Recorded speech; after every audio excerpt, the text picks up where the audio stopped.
Well, the American people have witnessed what is the greatest failure of any presidential administration in the history of our country.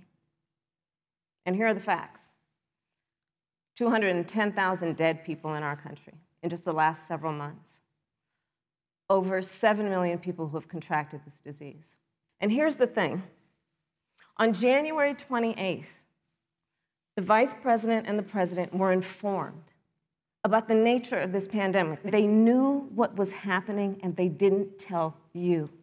Can you imagine if you knew on January 28th, as opposed to March 13th, what they knew, what you might have done to prepare? They knew and they covered it up. The reality is, when you look at the Biden plan, it reads an awful lot like what President Trump and I and our task force have been doing every step of the way. I mean, quite frankly, when I look at their plan that talks about advancing testing, creating new PPE, developing a vaccine, it looks a little bit like plagiarism, which is something Joe Biden knows a little bit about. When you're looking at over 210,000 dead bodies in our country, American lives that have been lost, families that are grieving that loss. If the Trump administration... I was a part of those peaceful protests.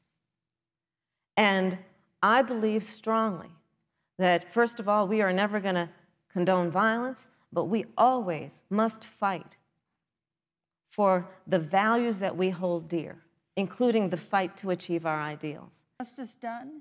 You have 2 minutes. Emerges during the Trump administration, I think, is, look, and with regard to George Floyd, there's no excuse for what happened to George Floyd, and justice will be served. But there's also no excuse for the rioting and looting that followed. Joe Biden said that he believes that law enforcement has an implicit bias against minorities is a great insult to the men and women who serve in law enforcement. And I want everyone to know, who puts on the uniform of law enforcement every day, that President Trump and I stand with you. Senator Harris. I will not sit here and be lectured by the vice president. We are talking about an election in 27 days, where last week the president of the United States took a debate stage in front of 70 million Americans and refused to condemn white supremacists. Not true. And not true. To the men and women who serve in law enforcement, and I want everyone to know, who puts on the uniform of law enforcement every day, that President Trump and I